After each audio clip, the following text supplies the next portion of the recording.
1, 2, 3, 4, 5, 6, 7, 8. Okay. You rolling? Yes, All ma'am. right. Todd, welcome to Dallas Fort Worth. Thank you. We're very pleased to have this opportunity to talk with you about your movie. Welcome to the Dollhouse. I enjoyed it very much. Thank you. Is this your very first full-length feature? No, actually, I did make another movie about 7, 8 years ago, but it was a fairly demoralizing experience for me.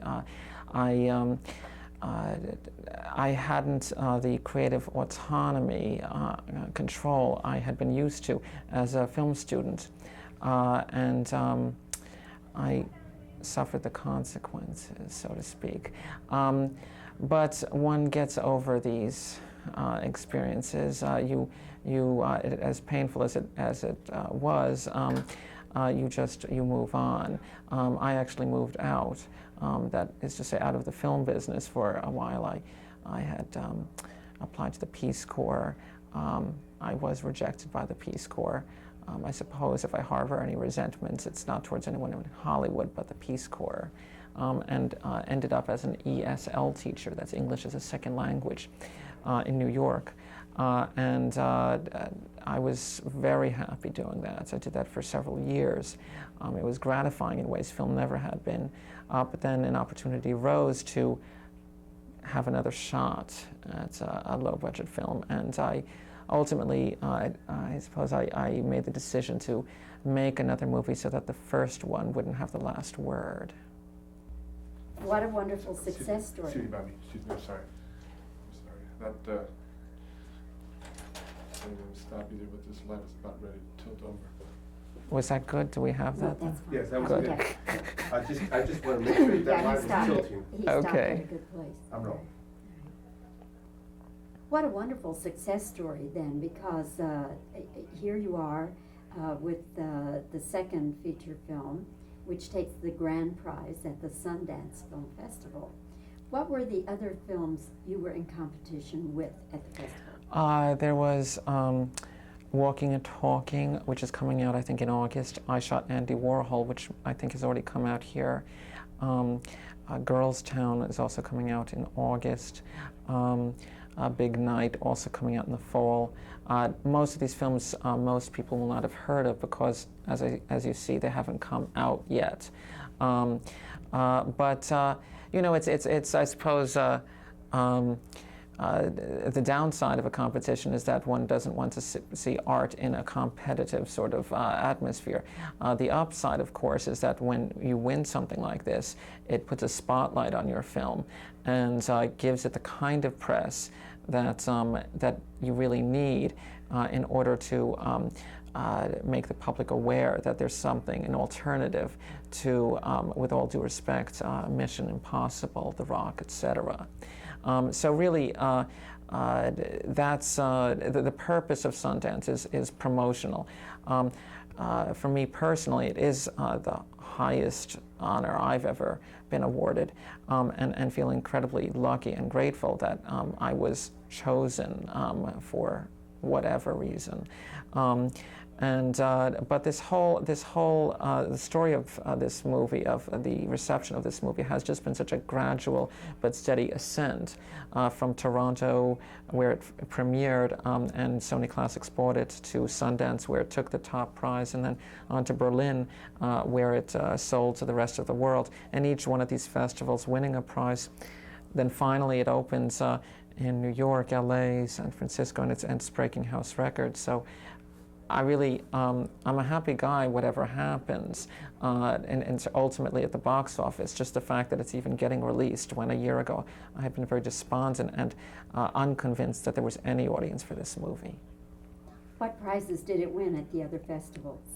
One of them was the one at Berlin is the Art House. It's another language. I don't exactly know the name of the award, but and also the one in Toronto. I'm not sure the exact name of it. In fact, I only learned of the award because someone, a friend of mine, had read about it in the newspaper.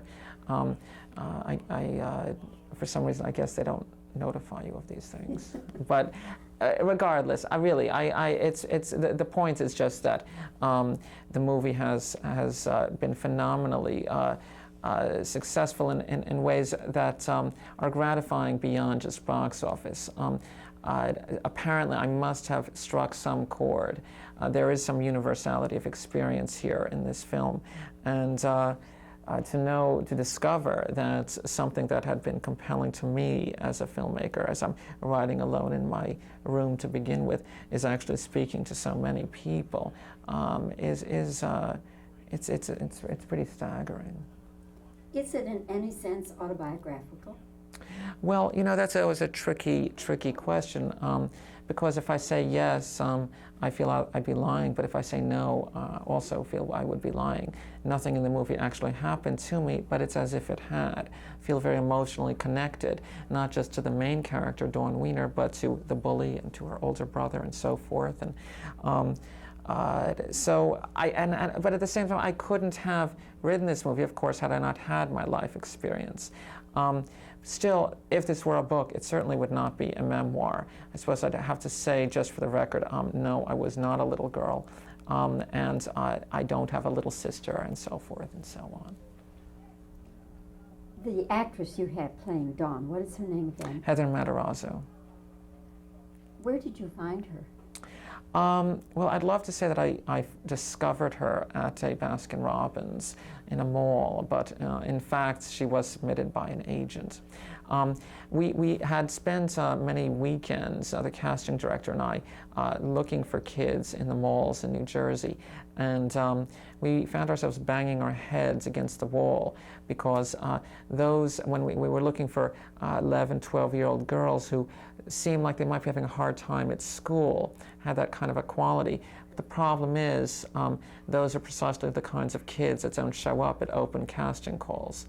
Likewise, with the bullies, we were looking for these thug-like kids who hang out at the mall in these groups, and you got the sense as soon as you walk around the corner that they'll just dump the flyer because it's uncool to really show any sort of enthusiasm or interest in something like this, that it might be deemed sissy-like. So ultimately, we found both of those actors, actually. They were submitted by agents. They had never been in movies before. This was, as I said, their first movie, but they had some degree of theater experience or whatnot. How old is Heather? Well, now she's 13 and a half. She was 11 and a half when we shot the movie. An incredibly sensitive actress Yeah. to be so young, isn't she? Yeah, she was. It was evident immediately after seeing hundreds of kids when I first saw her on tape that she was a remarkable talent, and that she could bring a certain kind of sympathy to a role that is not always entirely sympathetic. And I found my concern was that she was too beautiful, actually, and that it wouldn't be believable that she would be so persecuted. So I felt obliged to provide a few flourishes, so to speak, to make it believable. So I just, I feel incredibly lucky. If I hadn't had her, I don't know what would have happened. She was very much the anchor for the movie. In real life, she's a very well-adjusted, high-spirited, vivacious, gregarious kid.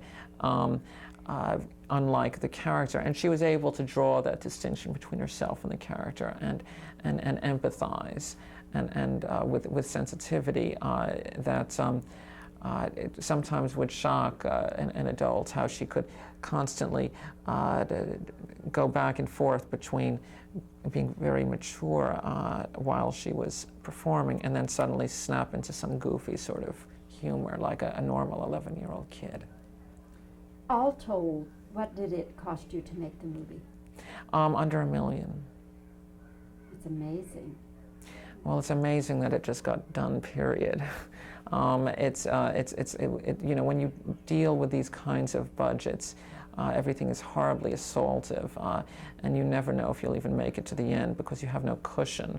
If you have a studio behind you, you know there are these completion bond companies who are there to ensure that the movie will be finished. But we were at the mercy of the whims of a parent, for example, who might say, you know, I think Johnny's had enough, and after we've shot for 2 weeks and all the money's in there, you know, we had to make that leap of faith.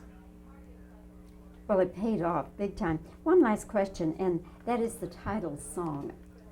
Just so catchy. And it's one of those songs, Todd, you start to hum it and you can't get it out of your mind for the whole day. Yeah.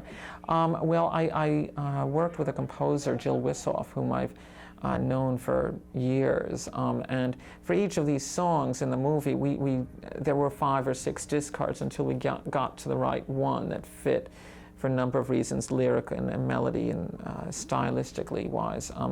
And somehow, well, there is a CD, in fact.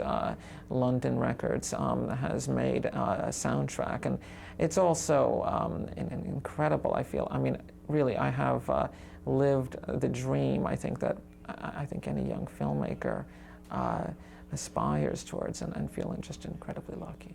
Do you have another project?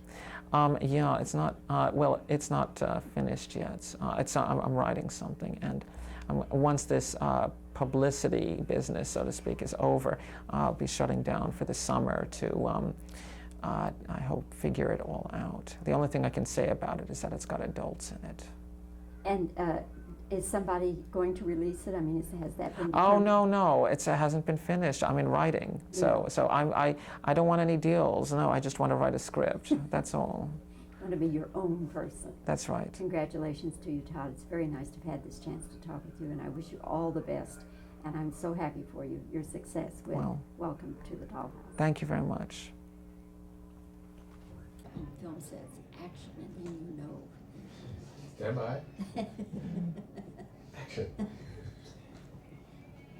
So tell me about going to Sundance. Did you really think you were tops in the competition, or you just didn't have a feel for it? Well, I can't say I ever feel tops in anything, actually.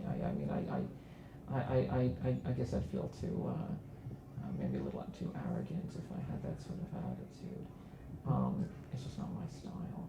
I was just, I was pleased that, you know, people from all, I kept getting stopped, accosted by strangers all the time about people who were responding to the film, and I didn't hype around my movie so that so that it wouldn't get that kind of an award, but I was wrong, so, you know. As I said, I've been lucky. But I can talk about anything, like I could talk about Fort Worth if I wanted to. I'm much more interested in Fort Worth than the Sundance Film Festival right now, in fact. So you've been touring all over the country, or? Well, yeah, recently, let's see, yesterday Kansas City, and the day before Denver, Seattle. Roy, make them 2 shots. Yeah. Yeah. Excuse me. Okay, I was the Seattle. That was the last festival I've been to, the Seattle Film Festival. Before that, the week before, I was in Toronto, and the week before, LA. And it's just San Francisco. I've been Philadelphia, DC, Chicago, Minneapolis. I've toured the country in ways I never have, and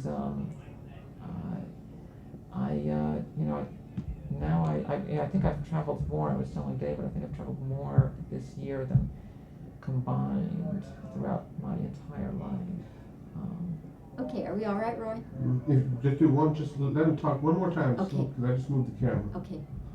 Yeah, and so I'm just hoping that I get to spend a little bit more time in Dallas, Fort Worth next time, so I can get a greater sense than just with all due respect, just the newsroom and the TV studio, TV station.